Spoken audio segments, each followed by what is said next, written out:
कल्याणचा जो प्रकार झाला त्याच्या संदर्भात सरकारची काय भूमिका? आज सभागृहामध्ये औचित्याच्या मुद्द्यांवरची चर्चा सुरू होती आणि काही सन्माननीय सदस्यांनी सभागृहामध्ये कल्याणमधले एका सोसायटीमध्ये एका मराठी भाषिक परिवारावरती अमराठी भाषिक एका सो कॉल्ड अधिकारी स्वतःला समजणारा कोणीतरी व्यक्ती आहे त्यांनी अशा पद्धतीनं अर्वाच्य शिवीगाळ आणि विशेषतः मराठी माणसाचा अपमान करणारी वक्तव्य किंवा मराठी माणसाचा अपमान करणारं भाष्य त्या ठिकाणी केलेलं आहे आणि ते प्रकरणावर सभागृहात गांभीर्याने चर्चा झाली आणि त्यामुळे माननीय उपमुख्यमंत्री अजितदादा पवार साहेबांनी सभागृहामध्ये या प्रकरणाची सखोल चौकशी करण्याचे आदेश दिलेले आहेत।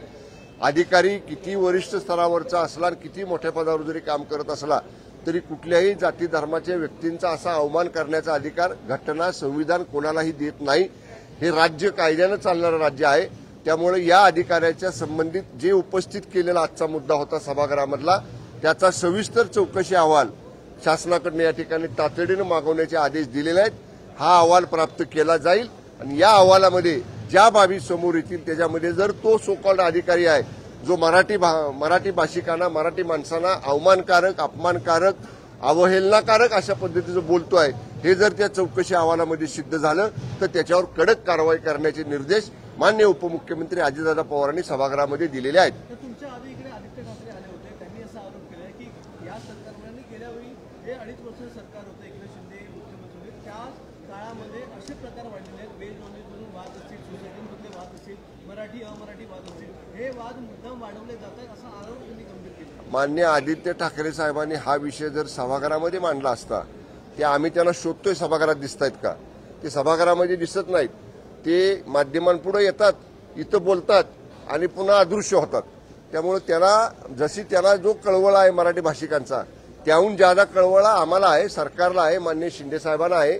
त्यामुळे मराठी भाषिकांच्या मराठी माणसांच्या पाठीशी हे सरकार ठामपणे उभा आहे आणि म्हणूनच आज तातडीनं मराठी माणसावरच्या बाबतीत घडलेला जो प्रकार आहे त्याची सरकारनं तात्काळ दखल घेतली, उच्चस्तरीय चौकशीचे आदेश दिले आणि चौकशी अहवालामध्ये कितीही मोठा तो कुणी अधिकारी असला आणि तो जर दोषी आढळला तर त्याच्यावर तात्काळ कडक कारवाई करण्याची भूमिका सरकारने घेतलेली आहे। खातेवाटपाचा विषय नंतर माननीय मुख्यमंत्री महोदय बोलतील। वारंवार अशा घटना होत आहेत, झालं ना, वारंवार अशा घटना होत आहेत, सरकारकडून काही ठोस कायदा यासाठी काही करण्यात येईल का, काही अध्यादेश काढण्यात येईल? नाही, या बाबतीत सरकारची भूमिका स्पष्ट आहे। या महाराष्ट्रामध्ये सर्व जाती धर्माच्या लोकांना सलोख्यानं एकत्रपणानं नांदण्याचे राहण्याचे घटनेनं कायद्यानं आपल्याला अधिकार दिलेले आहेत। जातीमध्ये तेढ निर्माण करण्याचा, एखाद्या समाजाला हिणवण्याचा, एखाद्या धर्माचा एखाद्या समाजाचा अपमान करण्याचा अधिकार कोणालाही नाही आणि असं कोणी करत असेल तर त्या व्यक्तीवर कारवाई करण्याची भूमिका सरकारने घेतलेली आहे। धन्यवाद।